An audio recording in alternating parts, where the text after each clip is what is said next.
In the wide world of spectrums in 2022, it's not uncommon for people to come across new sexual orientations every day, especially here in Africa where there's still so much stigma surrounding the LGBTQ plus community. Well, yesterday I came across one of the pluses. It's called autosexuality, being more sexually attracted to yourself than to others. Before we even get into it, I have a few dumb questions. Like, if you're autosexual and you're in a relationship with someone else, would it be cheating when you masturbate? If Cardi B was autosexual, technically she'd be lesbian or bisexual as well, right?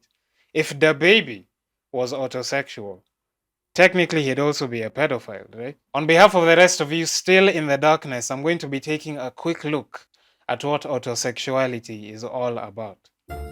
Sometimes I can just be sitting there just thinking how hot he is and how I'd like to get him into bed, if that were really possible. This dude wants to plow himself so bad he refers to himself in the third person. I wouldn't be surprised if this guy started an OnlyFans just for himself. Like, he would be willing to go through the hassle of using his card to pay OnlyFans, for OnlyFans to then send him back his cut at the end of the month, just so he can feel like a VIP while he's rubbing one out to his shower from 2 weeks ago. Could you imagine failing No Nut November on the first day just because you took a selfie? When somebody misunderstands or makes a prejudicial comment about you're a narcissist, you're just self-absorbed, it's understandable that they'll think that. Narcissism is the complete opposite in many respects. Narcissists want the world to be at their feet. They want attention. I think this is an important distinction to make. Someone like me who didn't know about autosexuality before would also easily think that it's linked to narcissism. But narcissism is about craving validation from others and projecting an inflated sense of self-importance, which usually comes from having a fragile ego. None of that has anything to do with autosexuality. I actually think autosexuals are very secure in themselves because certain insults just can't work with them.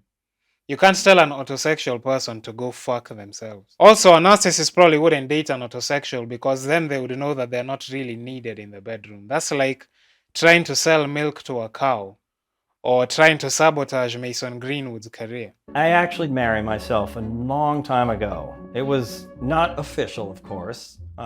It was in a room with a mirror, candles. It was an act of defiance against the rigid institution of marriage. But I also did it because I thought it would be really hot to, you may kiss the husband.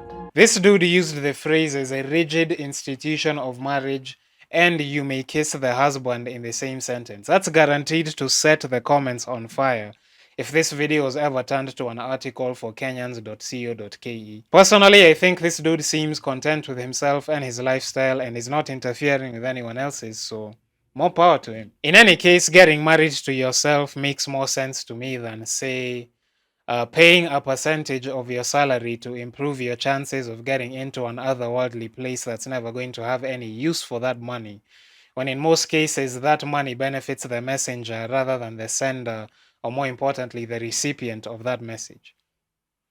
So how would you react if you found out one of your loved ones was autosexual? Would you support them and encourage them to explore their autosexuality? I'm obviously not an expert on this subject. I was just here making jokes, so I encourage you to do your research if you want to learn more about it because it's genuinely fascinating, at least for me. I know I'm not autosexual because I've never gotten a hard on looking at myself in the mirror, but if there's any autosexuals watching this right now, I just want to say, hey, go fuck yourself. Buddha Missy rapper, still finna hit you with a 16. Shake up the mic and spray these bars like it's whipped cream. I'm dropping bombs like Ugandans on that big screen. Niggas all about the dripping purple like the Android 15. Have you laughing on the tube? Call me Clark Kent, I'm changing up these flows up in the booth. Chapodondo and some juice. In Nairobi all we do is win or hustle, never lose.